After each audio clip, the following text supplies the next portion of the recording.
CPI ഇടത് കോട്ട വിടുകയാണെങ്കിൽ തീർച്ചയായും 2026 LDF അധികാരത്തിൽ വരാൻ കഴിയില്ല.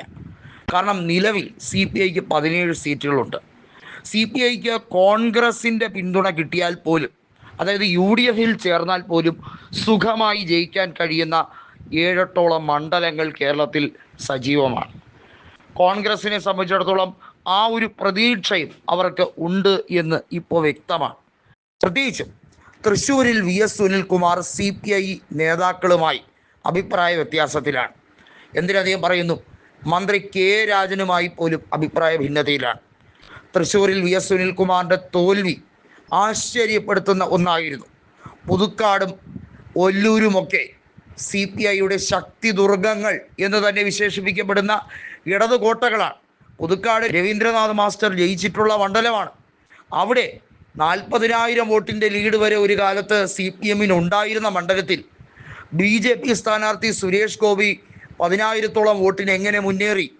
അതെല്ലാവരെയും ആശ്ചര്യപ്പെടുത്തുന്ന ഒരു കാഴ്ചയാണ്. പറഞ്ഞു വരുന്നത്, കേരളത്തിൽ CPM കൂടെ നിൽക്കുന്ന ഈ പരിപാടി അവസാനിപ്പിച്ചാൽ തീരാവുന്നതേ ഉള്ളൂ CPM അഹങ്കാരം.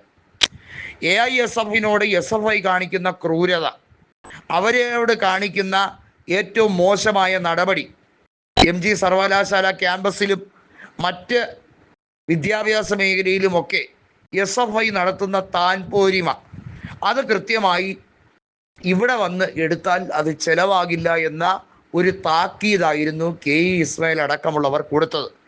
അതിനെയാണ് നിശബ്ദമാക്കാൻ ബിനോയ് വിശ്വം ഇപ്പോൾ CPM ഒരു അഭ്യുദയകാംക്ഷിയായി ഇരുന്നു കൊണ്ട് സ്വന്തം അസ്തിത്വം തോണ്ടുന്ന അവസ്ഥയിലാണ്.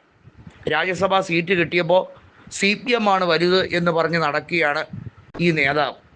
പണ്ട് വനമന്ത്രിയായിരുന്ന കാലഘട്ടത്തിൽ ബിനോയ് വിശ്വത്തിന് ഒരു ആർജവം ഉണ്ടായിരുന്നു, ഒരു കരുത്തുണ്ടായിരുന്നു. അതൊക്കെ നട്ടല് പണയപ്പെടുത്തുന്നത് പോലെ പണയം വെച്ചിരിക്കുന്നു എന്നാണ് KE ഇസ്മായിൽ അടക്കമുള്ളവർ തുറന്നടിക്കുന്നത്. അതിലെന്ത് തെറ്റാണ് ഇരിക്കുന്നത്? വാസ്തവത്തിൽ CPIയുടെ മുതിർന്ന നേതാക്കൾ പലരും ബിനോയ് വിശ്വത്തിനെ കുറ്റപ്പെടുത്തുന്നത് നിങ്ങളുടെ ഈ ഗതികേട് ഓർത്തിട്ടാണ്. C ദിവാകരനും മുല്ലക്കര രത്നാകരനും അതുപോലെ മുതിർന്ന പലരും ബിനോയ് വിശ്വത്തിൻ്റെ കൂടെ മന്ത്രിസഭയിൽ തന്നെ ഉണ്ടായിരുന്ന അംഗങ്ങൾ വരെ തുറന്നടിക്കുകയാണ്. അതിൻ്റെ കൂട്ടത്തിൽ VS സുനിൽകുമാർ ഉൾപ്പെടെയുള്ളവർ ഉണ്ട്. C ദിവാകരൻ കൃത്യമായി പറയുന്നു, ടേം കണ്ടീഷൻ ഉൾപ്പെടെയുള്ള നടപടികൾ CPI കൊണ്ടുവരുന്നത് നല്ലത് തന്നെ. എന്നാൽ ജനകീയരായ പലരെയും ഒഴിച്ചു നിർത്തുന്നു. CPI കച്ചവടത്തിന് കൂട്ടുനിൽക്കുകയാണോ എന്ന് സംശയം തോന്നുന്നു.